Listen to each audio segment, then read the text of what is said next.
Today's GK programme में आपका स्वागत है। शुरुआत करेंगे अभ्यास प्रश्न से।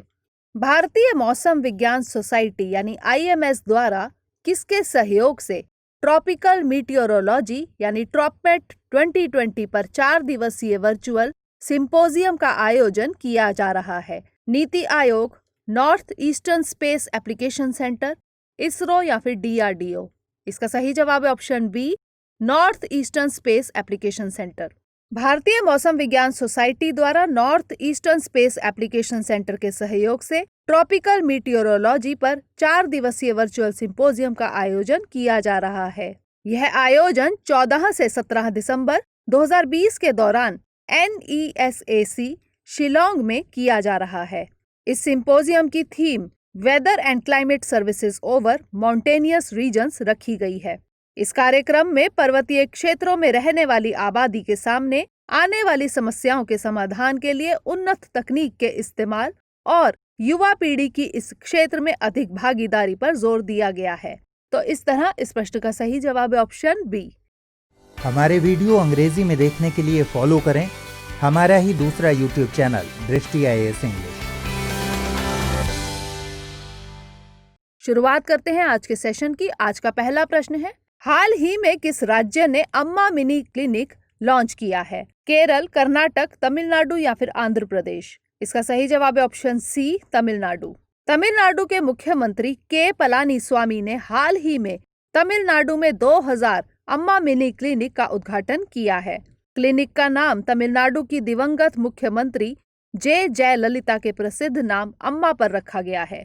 प्रत्येक क्लिनिक को 1 लाख रुपए प्रदान किए जाने हैं। साथ ही राष्ट्रीय स्वास्थ्य मिशन के फंड का इस्तेमाल क्लिनिक्स की स्थापना में किया जाना है। इन क्लिनिक्स के लिए दवाओं की खरीद राज्य द्वारा संचालित तमिलनाडु चिकित्सा सेवा निगम से की जानी है।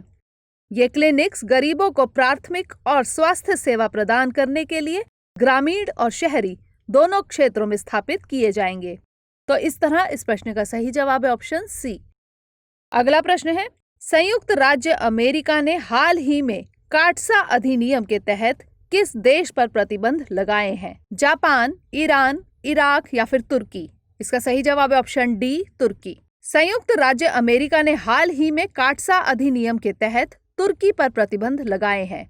ये प्रतिबंध रूस द्वारा निर्मित S-400 एंटी मिसाइल सिस्टम खरीदने के लिए लगाए गए हैं। इन प्रतिबंधों में शामिल होगा हस्तांतरित वस्तुओं या प्रौद्योगिकी के लिए अमेरिकी निर्यात लाइसेंस देने पर प्रतिबंध, संयुक्त राज्य अमेरिका के निर्यात आयात बैंक से सहायता पर प्रतिबंध, वीजा प्रतिबंध आदि। ऐसा करते हुए अमेरिका ने रूस से उपकरण प्राप्त करने पर भारत और अन्य देशों को अपनी चेतावनी दोहराई है। S-400 एंटी मिसाइल सिस्टम एक हवाई रक्षा मिसाइल प्रणाली है जो एक निश्चित रेंज में शत्रुतापूर्ण जेट्स, मिसाइलों और ड्रोन को नष्ट करने में सक्षम है। तो इस तरह इस प्रश्न का सही जवाब है ऑप्शन डी। अगला प्रश्न है, खबरों में रहा शब्द ICGS सक्षम क्या है? वैक्सीनेशन की तकनीक, मालवाहक ट्रेन, ऑफशोर पेट्रोल वेसल या फिर सुपर कंप्यूटर? इसका सही जवाब है option C, offshore patrol vessel. Goa shipyard limited ने हाल ही में 5वें और अंतिम ऑफशोर पेट्रोल वेसल ICGS सक्षम का शुभारंभ किया है। इसे अक्टूबर 2021 तक चालू किया जाना है। ICGS सक्षम का निर्माण स्वदेशी अपतटीय गश्ती परियोजना के तहत किया गया था। इन ICGS को भारत के विशेष आर्थिक क्षेत्र की सुरक्षा में तैनात किया जाना है। तो इस तरह इस प्रश्न का सही जवाब है ऑप्शन सी। अगला प्रश्न है, हाल ही में किस देश ने जलवायु परिवर्तन के खिलाफ लड़ाई और पर्यावरण संरक्षण को अपने संविधान में जोड़ने के लिए एक जनमत संग्रह की घोषणा की है?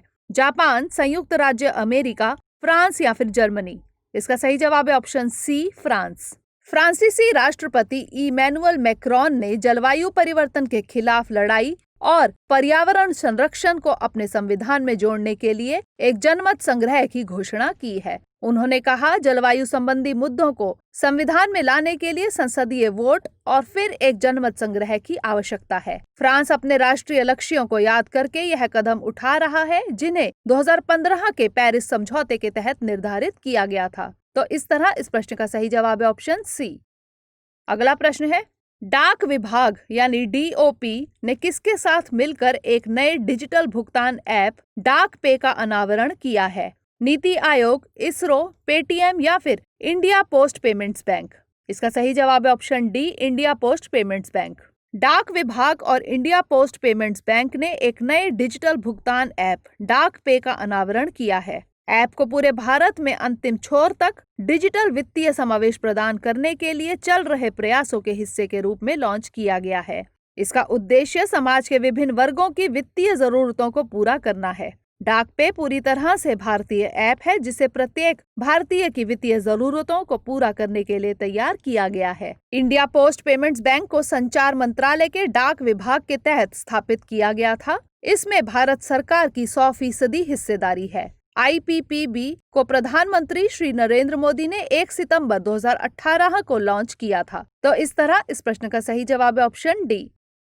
अगला प्रश्न है, हाल ही में उपराष्ट्रपति वेंकैया नायडू ने 12वें गृह शिखर सम्मेलन का उद्घाटन किया है।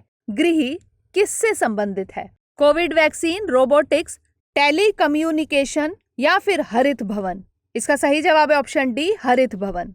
हाल ही में उपराष्ट्रपति वेंकैया नायडू ने 12वें गृह शिखर सम्मेलन का उद्घाटन किया है। गृह का पूरा नाम green rating for integrated habitat assessment है, जो हरित भवन से संबंधित है। वेंकैया नायडू ने वित्त आयोगों और स्थानीय निकायों से कर राहत, प्रोत्साहन सहित विभिन्न उपायों के माध्यम से हरित भवन निर्माण को प्रोत्साहित करने की अपील की है। उन्होंने हरित घर भवन बनाने के फायदे के बारे में बताने के लिए एक जन जागरूकता अभियान शुरू करने का आह्वान किया है। पर्यावरण के बचाव के लिए डीकार्बोनाइजेशन की प्रक्रिया को और तेज करने पर भी इस दौरान जोर दिया गया। तो इस तरह इस प्रश्न का सही जवाब है ऑप्शन डी। अगला प्रश्न है, केरल स्टार्टअप मिशन के तहत ईवायर सॉफ्ट टेक ने किसके साथ मिलकर एक प्रीपेड कार्ड लॉन्च किया है? SBI, Yes Bank, ICICI bank या फिर नीति आयोग? इसका सही जवाब है option B, Yes bank.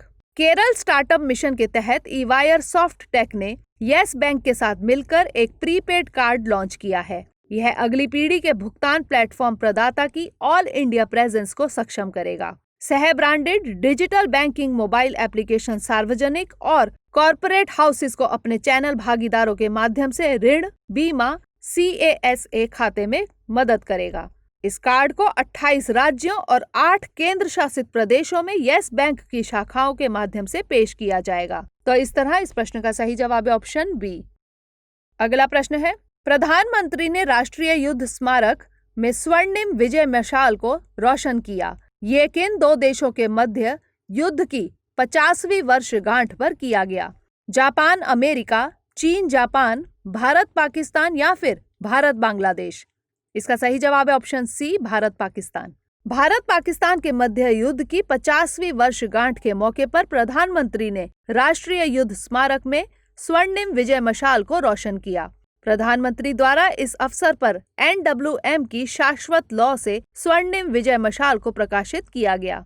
NWM की उन्नत ज्वाला से 4 विजय मशालें जलाई गई।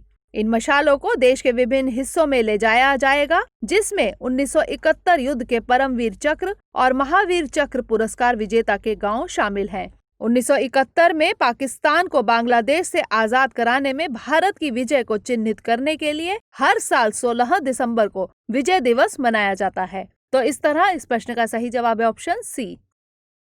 अगला प्रश्न है, आयुष मंत्रालय ने केंद्र सरकार के सहयोग से संचालित राष्ट्रीय आयुष मिशन यानी नाम योजना के अंतर्गत किस राज्य में 200 आयुष स्वास्थ्य एवं कल्याण केंद्रों को मंजूरी दी है? गुजरात, उत्तराखंड, उत्तर प्रदेश या फिर बिहार? इसका सही जवाब है ऑप्शन बी, उत्तराखंड। आयुष मंत्रालय ने उत्तराखंड में 200 आयुष स्वास्थ्य एवं कल्याण केंद्रों को मंजूरी दी है। यह मंजूरी केंद्र सरकार के सहयोग से संचालित राष्ट्रीय आयुष मिशन योजना के अंतर्गत दी गई है। अल्मोड़ा जिले में स्थापित होने वाले इन आयुष स्वास्थ्य एवं कल्याण केंद्रों के परिचालन में नई दिल्ली स्थित ALVL फाउंडेशन उत्तराखंड के आयुष विभाग को सहायता प्रदान कर रहा है। इस केंद्रों पर निर्धारित गतिविधियों को सुचारू रूप से संचालित करने के लिए योजना बनाने, कार्यान्वयन और संस्था को सभी जरूरी मदद मुहैया कराने की पूरी जिम्मेदारी उत्तराखंड की राज्य सरकार की होगी। केंद्र सरकार इस संबंध में केवल जरूरी तकनीकी मदद प्रदान करेगी। ALVL फाउंडेशन सेंटर में आने वाले लोगों की सूची बनाने, लोगों के स्वास्थ्य कार्ड बनाने और आयुष स्वास्थ्य एवं कल्याण केंद्र से जुड़े कर्मियों को प्रशिक्षण देने और उनकी कार्यक्षमता को बढ़ाने में मदद करेगा। तो इस तरह इस प्रश्न का सही जवाब है ऑप्शन बी। अगला प्रश्न है, बासमती चावल के निर्यात की संभावना को देखते हुए APEDA ने कहां पर जैविक बासमती निर्यात के अवसर बढ़ाने और मूल्य संवर्धन के उद्देश्य से कार्यशाला का आयोजन किया है? कर्नाटक, पश्चिम बंगाल, नई दिल्ली या फिर असम? इसका सही जवाब है ऑप्शन सी, नई दिल्ली। बासमती चावल के निर्यात की संभावना को देखते हुए agricultural and processed food products export development authority ने नई दिल्ली में जैविक बासमती निर्यात के अवसर बढ़ाने और मूल्य संवर्धन के उद्देश्य से कार्यशाला का आयोजन किया है। इसका उद्देश्य यह सुनिश्चित करना है कि बासमती नाम से जुड़ी प्रतिष्ठा घरेलू बाजार के साथ साथ वैश्विक स्तर पर खुदरा स्तर तक आपूर्ति श्रृंखला में बनी रहे। अपेडा चाहता है कि पोषण और स्वास्थ्य लाभ प्रदान करने के लिए चावल से इनोवेटिव प्रोडक्ट का विकास किया जाए। बासमती चावल देश से निर्यात होने वाले प्रमुख कृषि उत्पादों में से एक है। भारत मुख्यतः सऊदी अरब, संयुक्त अरब अमीरात, ईरान, यूरोपीय संघ और संयुक्त राज्य अमेरिका को बासमती चावल का निर्यात करता है। तो इस तरह इस प्रश्न का सही जवाब है ऑप्शन सी। अब बारी है आज के अभ्यास प्रश्न की। हाल ही में एम्ब्रोस दलामिनी का निधन हो गया है, बताइए वे किस देश के प्रधानमंत्री थे? मोजाम्बिक, इस्वातिनी, जिम्बाब्वे या फिर बोत्सवाना? इसका उत्तर हमें कमेंट सेक्शन में जरूर भेजिएगा। अगले सेशन में नए प्रश्नों के साथ मिलेंगे, तब तक के लिए धन्यवाद।